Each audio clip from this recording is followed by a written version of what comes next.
강연을 끝내고 제가 제일 먼저 간 곳이 그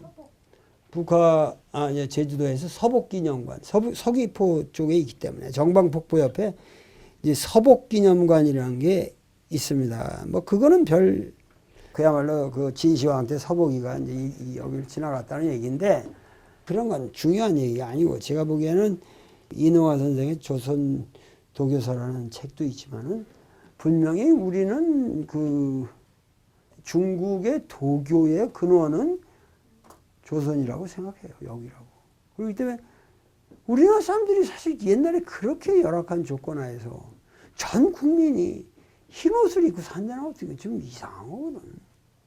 흰옷이 얼마나 빨기 힘들고 그거 근데 전체가 소복을 입고 살았잖아요. 그 농사를 짓는 사람들이. 이 백이라는 게 도교의 상징이거든.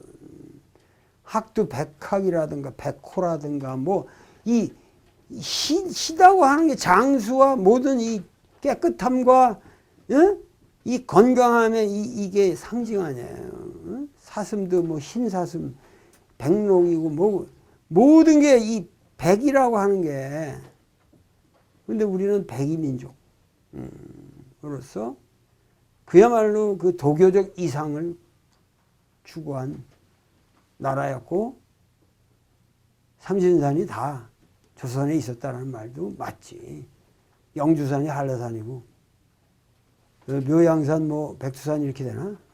하여튼 삼신산이라는 게 다 조선 반도에 있다고 그러고 그 우리의 신화라든가 설화라는 게 전부 이것이 중국의 방사 계열, 이 도교 계열은 다 우리 여기를 뿌리를 두고 있는 거거든요. 그 다음에 우리가 간 게 감귤박물관을 갔습니다. 여기서부터 내가 이제 눈이 뜨기 시작한 거예요. 우리 역사를 바라보는 눈이 감귤박물관에서부터 바뀌기 시작한 거예요. 그 말은 뭐냐면 그 집현전 학사들하고 그 세종이나 문종이 귤을 나눠 먹을 때 그 감동 속에서 그 귤을 깔 때 그 냄새에 그 집현전 학사들이 감동하고 그거 하나 나눠주는 게 최고의 그냥 장원급제자도 그거 하나. 근데 그 귤이 나는 서양에서 우리 거기에 나오는 거는 전부 중국에서 남방에서 어떻게 무역으로 오는 건 줄 알았거든. 그게 아니라 뭐냐면 귤은 역대적으로 조선 왕조실록에 나오는 모든 귤이 제주도에서 공납품이란 말이죠. 제주도에 원래 귤나무가 있었던 거예요. 그러니까 이 제주도 귤이라는 게 요새 재래종은 작고 뭐 하여튼 맛도 더 굉장히 강렬했을 것 같은데 더 시고 그렇지만은 냄새도 향기도 강렬하고 그런데 귤이 1년에 뭐 예를 들면은 1000개 열리기가 어렵다. 1960년대만 해도 귤을 대학나무라고 그랬다는 거예요. 그러니까 서울대학교 등록금이 16,000원이었는데 그 당시 그 제주도 귤나무 값이 16,000원이었다는 거예요. 그 16,000원짜리 귤나무 하나만 있으면은 서울대학 그 학비를 댔다 이거예요. 그렇게 귤이 비쌌는데 자 이게 중요한 게 아니라 그 제주 목사가 오면 1년에 그 공납품의 품목에 예를 들면 그 감귤에 꽃이 필 때 꽃의 수를 세어가지고 나중에 그 숫자대로 내놓지 않으면 죽는 거예요. 근데 그 당시 몇 그루도 없었는데 꽃이 피어서 꽃 숫자면은 거기에 3분의 1 열리기도 어려운 건데 3분의 1 열리기도 어려운 건데 그러니까 사람들이 나중에는 견디다 못해서 그 나무 밑에다가 뜨거운 불을 부어가지고 꽃을 못 피게 하고 막 이러면서 근데 자 여기서 중요한 건 뭐냐면 조선시대를 통해서 제주목의 목사가 286명의 제주 목사가 있었다는데 그 왕조 500년 동안에 280여 명이면은 286명이면 한 사람이 뭐 2년도 안 됐다는 얘기 아니에요. 그러니까 이게 뭐냐면은 그야말로 이 제주도의 역사는 알파 오메가가 이게 완전한 수탈의 역사라는 얘기죠. 제주 목사가 286명. 이 전부 이 정확하게 기록이 있고요. 예. 99%가 탐관오리. 99%가. 예. 아주 제주도 온다 그러면은 예. 이 탐관오리 될 생각하고 오는 거예요. 갈처럼 오는구만. 이야. 뭘 여기 물건을 아유. 갖고 가면은 쌀을 싣고 오던가 육지에서. 아유. 그죠? 그 교역을 정확히 하던 교역을. 인기가 인양. 제주도가 그렇게 난 핍박받고 억울하게 강한 데를 몰라. 그 박물관 가보고 이해를 해야 돼. 나는 옛날에 제주도 뭐 배비장가 같은 뭐 그런 판소리도 있고 뭐 근데 이게 정말 제주도를 낭만적으로 봤다는 거지. 나는 제주 목사 뭐 어쩌고 그런데 이 우리나라 사람들의 제주도 인식이라고 하는 것은 완벽한 수탈 그거밖에 안 하는 거예요. 그러니까 제주도에서 1년에 막 올라가는 게 제주도 말을 끌어올려라. 이게 1년에 433피를 군마로 중앙에까지 보낸다. 이 말을 배에다 태워 보내는 것만 해도 보장이 없잖아요. 얼마나 풍랑이 센데 띠뚱거리면 말이 빠져 죽기도 하고 그러면 그거 못 채우면 죽는 거예요. 그러니까 제주도에서는 남자가 죽은 것도 뭐냐면은 남자들이 견디다 못해서 다 도망갔더라고요. 육지로. 그러니까 전라도라도 이런 데 다 정착하고 그러면 여자 혼자서 사는 거지. 그러니까 제주도 분목 중에서 귤과 전복과 그러니까 제주도 해녀들이 옛날에는 완전히 나체로 들어갔다는 거예요. 그러니까 귤과 전복과 말 그리고 육포 상당한 육포가 소 말의 육포들 이 전부가 지금 말은 군마로 쓴다라지만 조선조가 과연 말을 제대로 군대를 양성해서 말을 썼냐 이 나쁜 새끼들 이런 것도 다 자기 사치품목으로 말 타고 다니려고 쓴 거고 귤이나 이 전복이라는 거 안 처먹어도 되는 건데 지들이 어디 근해에서 따오는 거 몇만 하면 되는데 제주도에 집중적으로 그러니까 근데 여러분이 제주도를 아셔야 되는 게 뭐냐면 제주도는 전체가 이 분화구에서 따오는 용암으로 된 섬이기 때문에 그리고 작은 오름들 전부 이 분출된 거기 때문에 이게 전부 현무암으로 그 용암이 깨져가지고 이렇게 한 거라서 흙이 없다. 흙이 없어. 흙이 없는 데다가 비가 오면 다 송송송송 새가지고 하천이 없어요. 그러니까 물을 구한다는 게 이게 하늘의 별따기라. 그러니까 제주도의 모든 여인들은 하루 종일 물 있는 데 가서 물을 실러 나르는 게 일이라. 그러니까는 그 집집마다 이렇게 T자로 여기 이렇게 하면 초가집이 있는데 부엌 입구에는 꼭 이게 T자로 생긴 이 고인돌처럼 생긴 돌이 이렇게 있는데 이게 여인들이 가다가 그 항아리 물통을 거기다 항아리로 된 물통을 거기다 아프니까 거기다 쉬었다 가기도 하고 거기다 놓고 따르는 것도 옆으로 이렇게 아구가 나니 우리나라 물통하고 다르다고요. 여기는 이렇게 옆으로 이렇게 하면서 딱 했어. 그러니까 물과의 전쟁.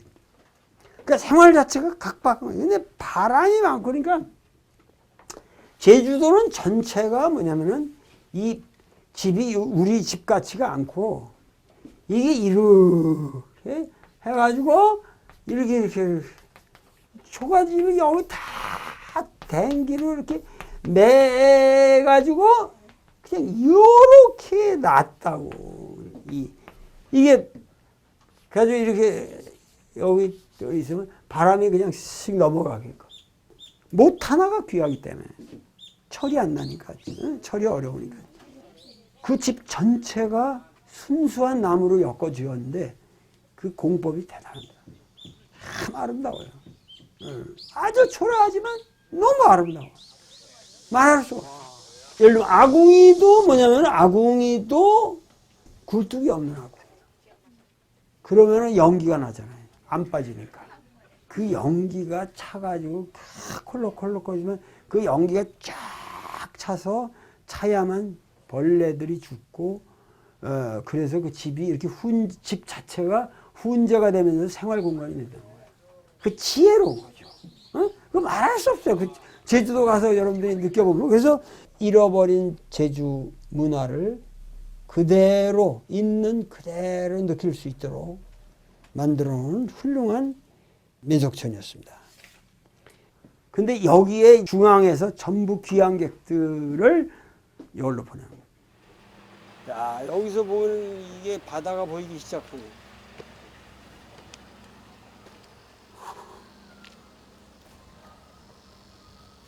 바로 여기가 조천이라고 하는 그 제주도를 오게 되면 처음 배가 정박하는 옛 항구의 모습이죠. 근데 여기에 연북정이라고 하는 것은 귀향 오는 사람들이 쪽을 사모한다.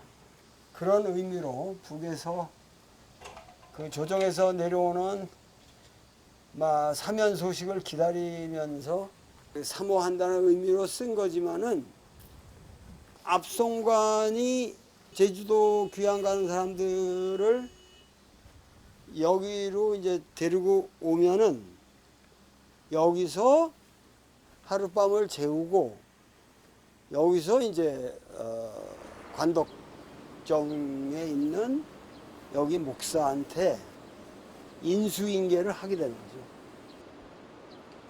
광해군도 거기 가서 살았잖아요. 그리고 남강 이승훈도 거기서 되게 그 높은 송시열 같은 사람은 어마어마한 추사 김정희 같은 사람도 그 대정연 최고의 거기에 위리안치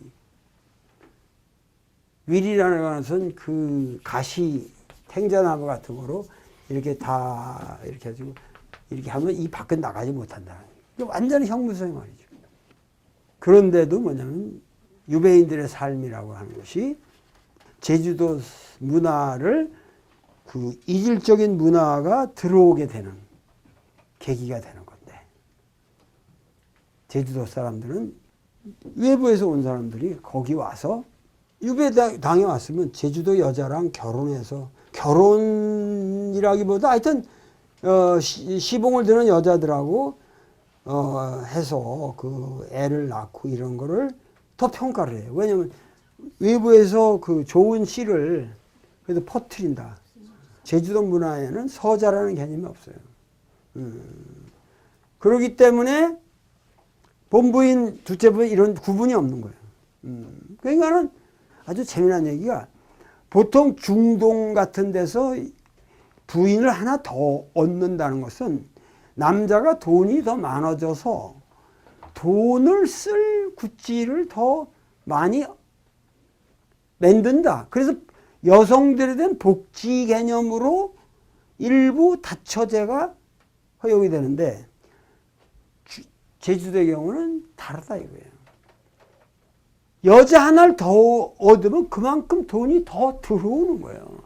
여자가 다 일해서 다 뭐 해초도 따오고 이 전복도 따오고 길어오지 물 길어오지 이거 여자가 그러니까는 그 생활력을 여자가 가지고 있고 남자는 씨만 내리는 거예요.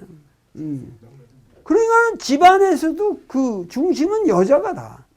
장악하고 있고 세대별로도 다 뭐냐면은 시어머니 시아버지 개념이 없어요. 같은 동등하게 그 집을 나눠서 그냥 주변 같은 이 울타리 안에서 살기는 하지만 각자 밥도 각자 해먹고. 그러니까 시어머니를 모신다, 시아버지를 모신다라는 개념이 전혀 없습니다. 그러나 같이 살아. 동등한 자격으로. 서로 상부상조하면서. 그러니까 이런 상황에서 여자를 하나 얻는 능력은 대단한 거지. 그러니까 이게 풍속이 다르고 진짜 내가 생각한 제주도는 다른 문화인데 미풍양속이 있거든. 그런데 추사만이 여자를 안 얻었다 이거예요. 애를 안 낳았다. 그 제주도 사람들이 아주 섭섭하게 생각하는 거지.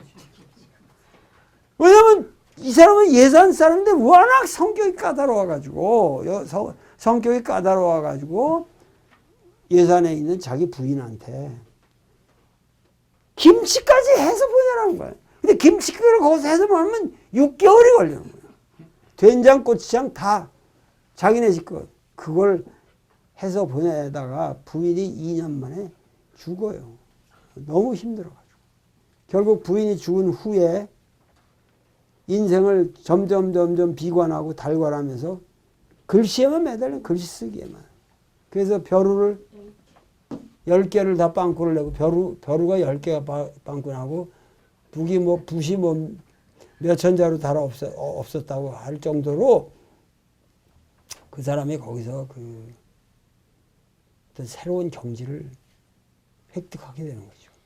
추사 김종희의 그런 삶의 모습도 지금 제주도를 가야 제대로 볼 수가 있다는 겁니다.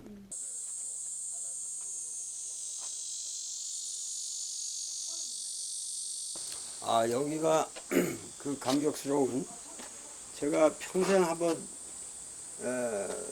와보고 싶었던 추사의 유배지인데 여기가 대정이고, 그러니까 추사가 어저께 같은 항구에서 도착해서 아주 어려운 길을 거쳐서 여기까지 오게 되는데, 처음에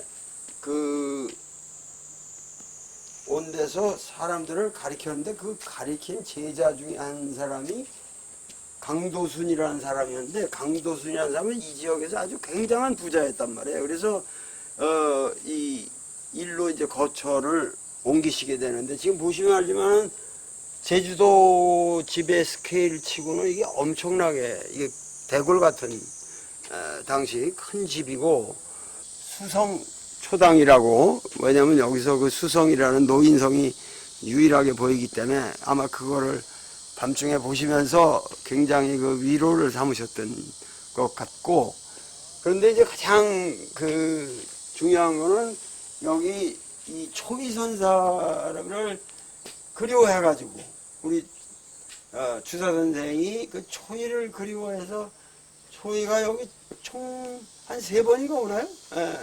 추사가 어떠한 이 깐깐한 유학자가 이렇게 점점 뭔가 이렇게 이 유배 생활을 통해서 좀 좀 어린애스럽고 해탈의 경지로 나아가게 되는 것도 아마 이 초이선사의 높은 경지가 그런 유교적 가치 이외의 그러한 해탈의 가치를 나는 제공했을 것이다. 난 이렇게 생각을 합니다. 그래서 이 두 분이 만나는 장면도 여기에 이렇게 재현되는데 이 방은 조금 크네요.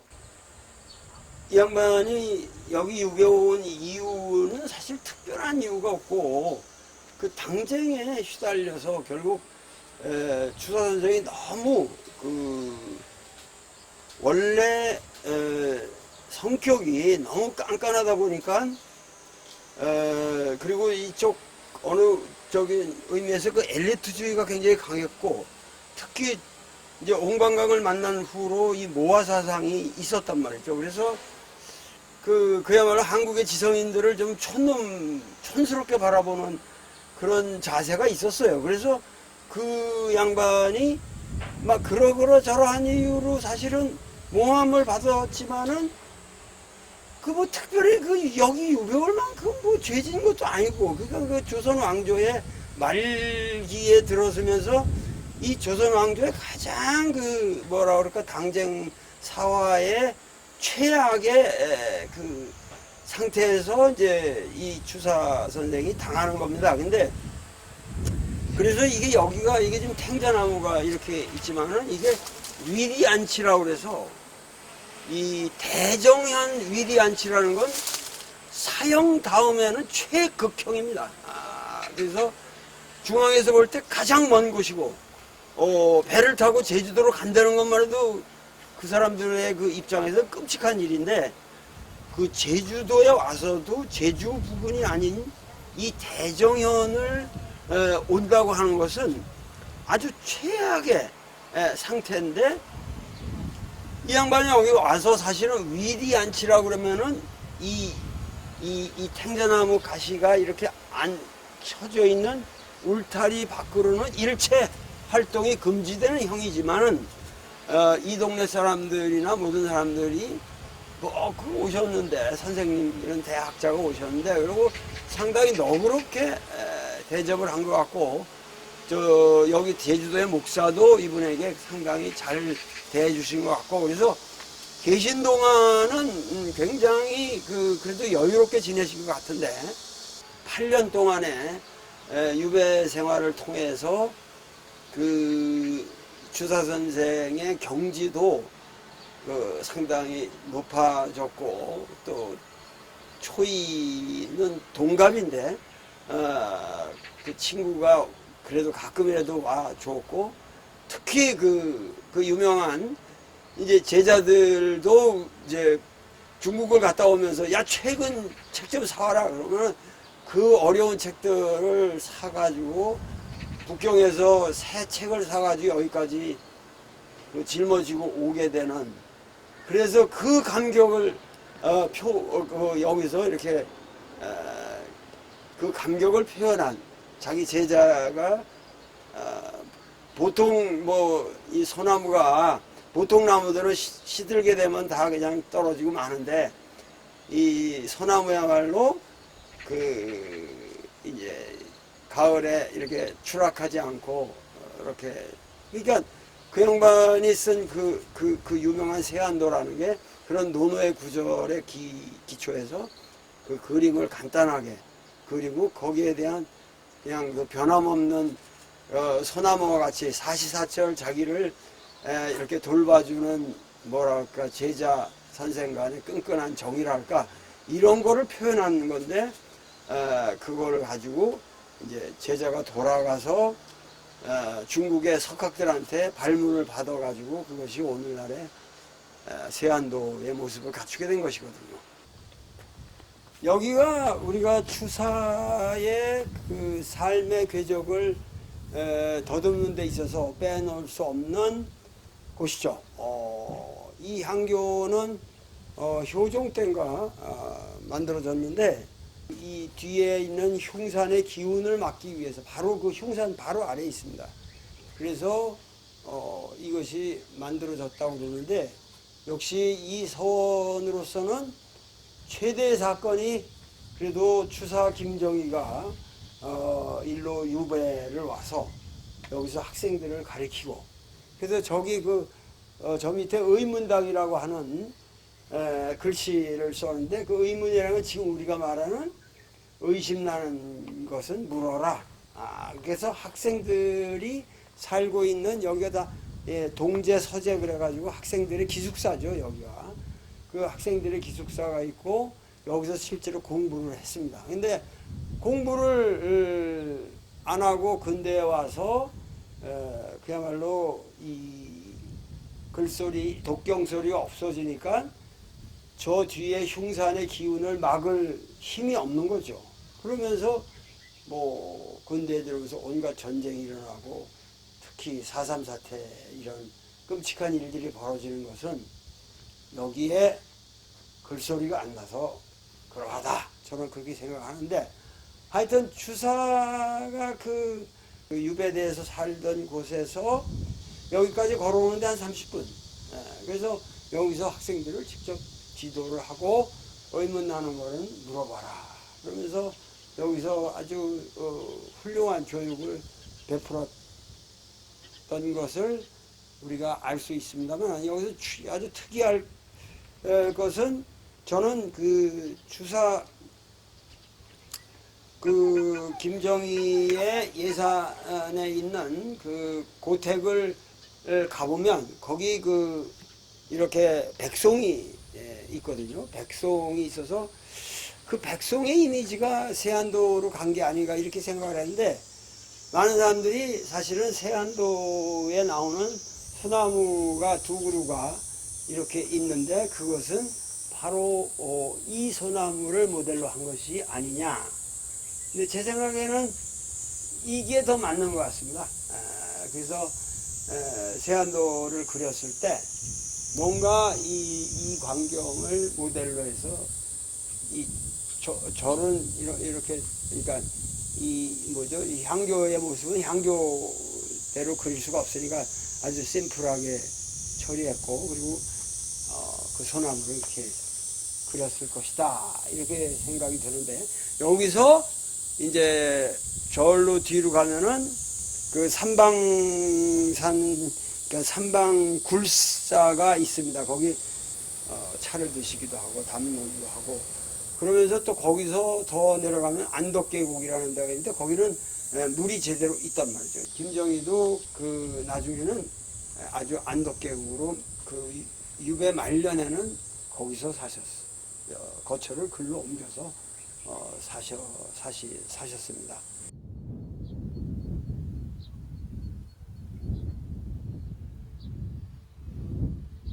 여기 그 아주 이례적으로 넓은 뜰이 이렇게 보이는데, 사실은 이것이 일제시대 때 비행장의 모습입니다. 그래서 비행장이지만은 비행기를 이렇게 수납하는 경납고가 19기가 원형 그대로 여기저기 보존되어 있는데, 보시면은 자세히 와서 보면 실제로 두께가 엄청나거든요. 그래서 비행기를 이 안에 숨겨두고 위에서 폭격을 당해도 비행기가 안 부서질 정도로 단단하게 엄청 두껍게 만들었습니다. 그러니까 그 일본 사람들이 저기 보시면은 저 어마어마하죠. 일본 사람들이 그 세면을 다루는 실력이 보통이 아닙니다. 지금 오늘날 우리가 만드는 세면보다도 일제시대 때 이 만들었던 것이 더 오래 가는데, 1931년 만주사변이 나면서 그때에 이게 만들어지기 시작했고, 1937년에 이제 그 중일전쟁이 본격화되면서, 여기가 왜 중요하냐면 이 제주도에서 이게 제주도가 거대한 항공모함으로 생각하시면 되는 거죠. 여기서 뭐냐면 비행기가 뜨면은 중국을 당일로 갔다 올 수 있게, 연료가 여기서 한 번 싣고 갔다 올 수 있는 거리이기 때문에 이 중일전쟁 때 폭격하기 위해서 여기서 비행기가 떴던 겁니다. 그리고 1945년 이제 막판에 전쟁이 막판에 그 들어갈 때는 일본 본토에다가는 비행기를 둘 수가 없으니까 여기서 이제 마지막 결전, 그 본토 사수 작전을 위한 비행기들을 여기다가 뒀다는 거예요. 그러니까는 일본 사람들이 제주도를 얼마나 군사기지로서 중요하게 생각했나를 알 수가 있는데, 오늘 와서 보시면은 여기 나와서 이렇게 보면 저기 저 산 위에 그 미 공군 기지가 있고, 지금은 레이더 초소를 쓰고 있다는데, 미군이 저기를 점령하고 있을 뿐만 아니라 그 여기서 바로 강정마을, 여기서 가까운 강정마을에다가 또다시 해군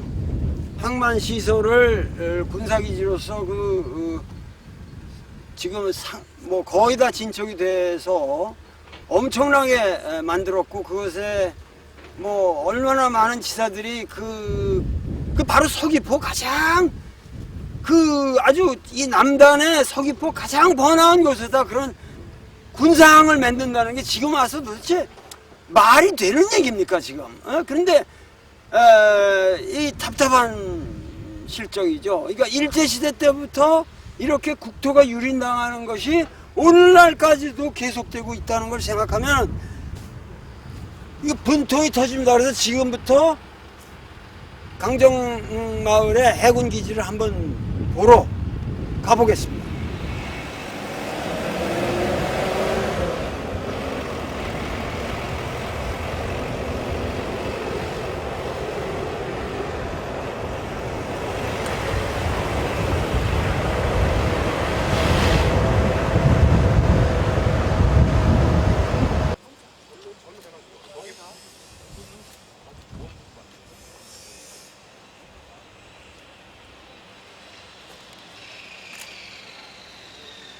제주도의 역사를 확대해서 보면은 바로 그것이 우리 역사가 되는 것이죠. 우리 역사 전체가 그런 슬픈 역사라는 거지. 지금도 미국 놈한테 당하고 중국 놈들한테 당하고 소련 놈들한테 당하고 이렇게 끊임없이 착취를 당하면서도 이렇게 살고 있는 우리 민족. 한번 왜 세계 무대에서 당당하게 살 수가 없는가 하는 문제를 제주도에 가서 그야말로 슬픈 제주도, 슬픈 조선. 슬픈 조선. 우리가 제주도에 오게 되면은 꼭 잊을 수 없는 우리 역사의 슬픈 장면, 그리고 우리가 항상 4.3 그냥 4.3으로 달콤한 4.3 사태니 뭐 여러 가지 이름으로 불리는데 원래 제주도라는 지역을 우리가 섬나라로만, 남쪽에 있는 섬나라로만 아는데 일제시대를 통해서 이 제주도의 주민들은 상당히 많은 사람들이 지금 김정은이를 낳은 어머니도 이 제주도 여자라고 그러거든요. 그러니까 많은 사람들이 이 일본으로 건너왔고 일본에서 일찍이 개화가 됐고 상당히 그 공산사상에도 공산사상을 일찍 접한 지식인들이 많았단 말이죠. 그래서 해방 이후에 이 제주도는 상당히 의식이 높았습니다. 그리고 원래 이 육지의 질서에 대한 항거심이 있었기 때문에 인민위원회라든가 건준을 통해서 생겨난 해방 후에 인민위원회라든가 이런 게 상당히 활성화되어 있었고, 그렇게 해서 끝까지 항쟁을 하게 되는데, 우리가 4.3 사태라는 거를 1948년 4월 3일로 우리가 기억을 하지만은 그 전년에 여기서는 47년 3.1 운동 기념식 때 상당히 박해를 받았던 사건이 있었고, 그렇게 해서 상당히 분규가 쭉 진행이 되다가 4.3 사태 때 폭발을 하게 되는 거란 말이죠. 근데 그 뒤로도 그것은 하나의 시작이었고,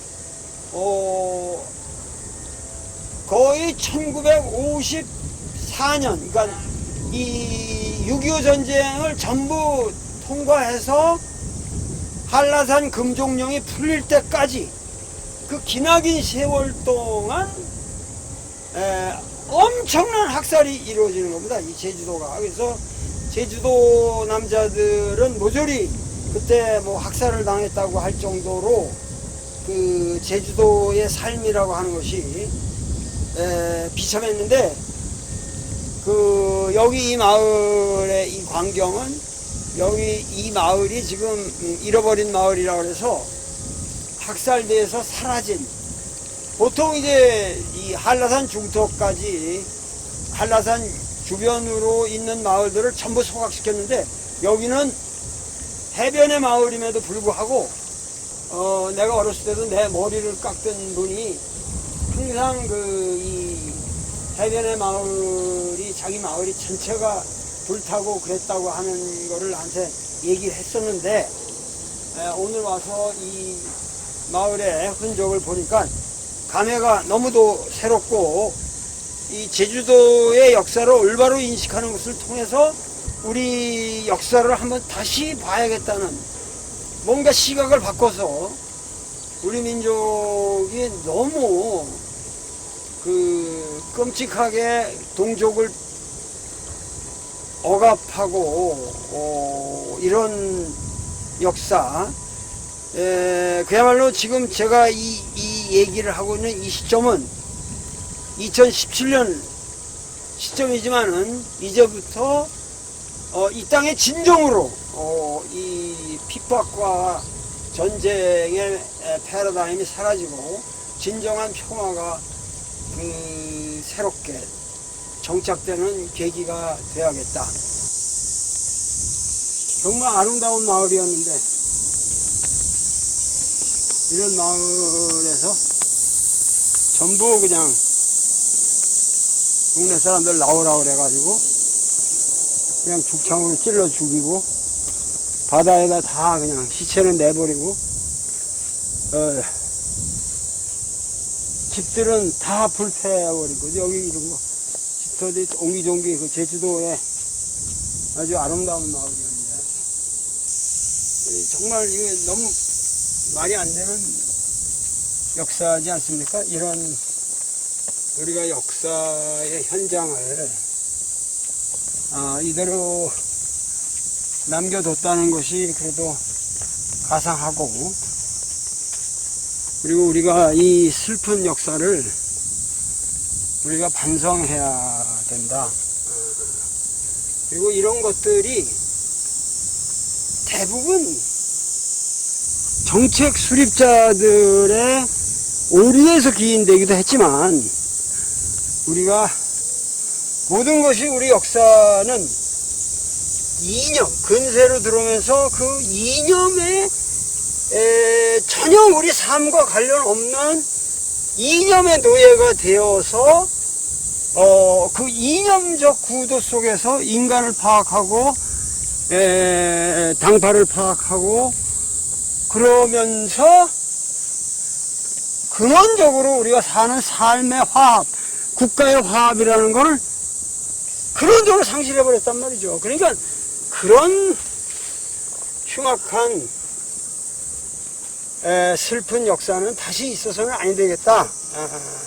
지금 우리가 우파다 좌파다 이런 문제를 떠나서 근원적으로 뭐냐면은 이제는 이념으로부터 해방돼야 돼. 이념.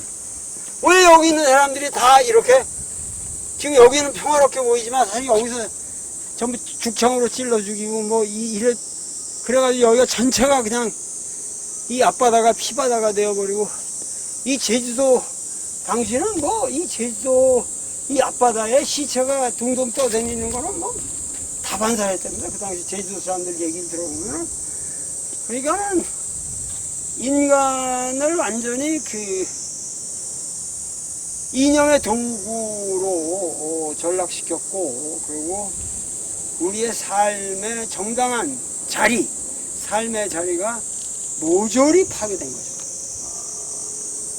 그러한 이념성으로부터 우리는 근원적으로 벗어나야 된다.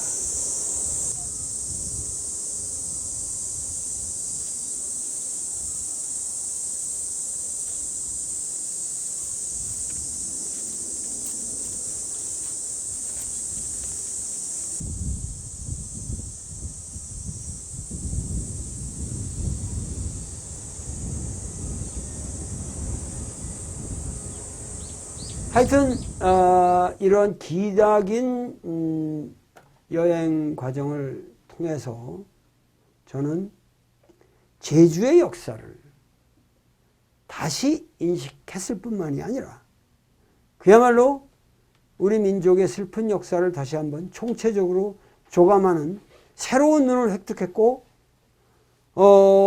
이것을 통해서 우리 민족이 가야 할 길, 과연 지금 남북한의 문제든 제주도의 문제든 모든 문제가 결국은 북한은 남한의 민주화 언론을 배워야 되고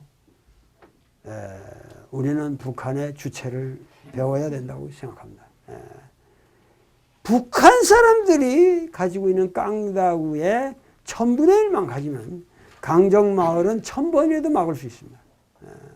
그러니까 여러분들이 우리가 너무도 그릇된 사고 속에서 살아왔다. 우리 땅을 가지고 우리 마음대로 못하는 이런 것.